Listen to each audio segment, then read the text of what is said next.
கரைச்சி நாகதம்பிரான் ஆலயத்தினுடைய வருடாந்த பங்குனி உத்தர பொங்கல் இந்த மாதம் 25ஆம் தேதி விளக்கு வைத்தலுடன் ஆரம்பமாகி சித்திரை மாதம் 1ஆம் தேதி பொங்கலுடன் நிறைவேற இருக்கின்றது.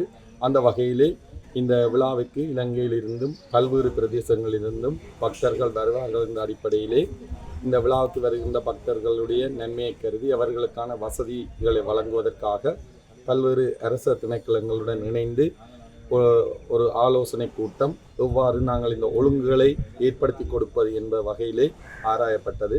அந்த வகையிலே இன்றைய கூட்டத்துக்கு கரைச்சி பிரதேச சபையினுடைய கௌரவ தவிசாளர், பிரதேச செயலாளர், மேலதிக அரசாங்க அதிபர், சுகாதாரத்துறையினர், போலீஸ் துறையினர், உள்ளூராட்சி துறையினர் மற்றும் போக்குவரத்து துறையினர், பல்வேறு விதமான அரச திணைக்களங்களும் அதே போல சேவை வழங்குகின்ற முதலுதவி சங்கங்கள், சாரணர் போன்று பல்வேறு சங்கங்களும் கலந்து கொண்டிருந்தனர். அந்த வகையிலே ஒவ்வொருவரும் தங்களுக்காக ஒதுக்கப்பட்ட பணிகளை அந்த குறித்த காலத்திலே நிறைவேற்றுவதற்காக ஒத்துழைப்பு வழங்குவதாக அறிய தந்திருக்கின்றார்கள்.